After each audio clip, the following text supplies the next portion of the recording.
Okay, so this is our object that we are going to find the surface area and the volume for, the cylinder. Let's start off with surface area. This cylinder is 19 centimeters in diameter and 20.5 centimeters in height.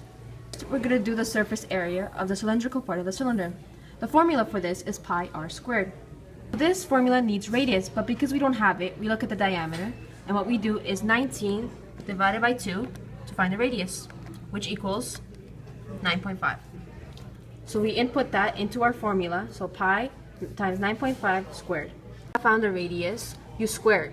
So 9.5 to the power 2, which will give you 90.25. After that, you do pi times 90.25, which should give you 283.529. Then, times it by 2, because there are two faces of the cylinder, and that should give you 567.058. I found the area for the cylindrical part of the cylinder. We have to find the surface area of this part of the cylinder. The formula for that is 2 pi r h. Now, I have the formula for that side of the cylinder. We plug in the numbers. 9.5 for the radius, which we already know, and 20.5 for the height, which we also already know.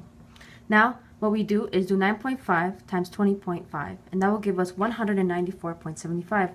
After that, just multiply 2 times pi times 194.75, and that should equal 1,223.650.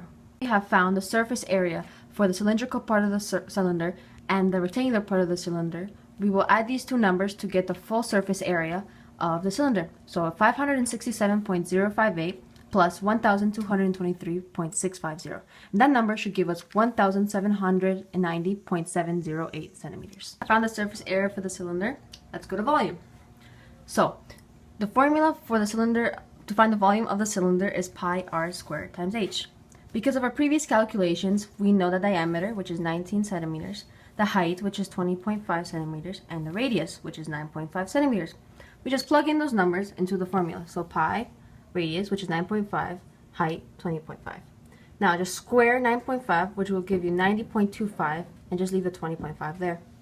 After, do 90.25 times 20.5 times pi, and that should give you 5,812.339. That is your volume for their cylinder. Now you know how to find the surface area and the volume of a cylinder.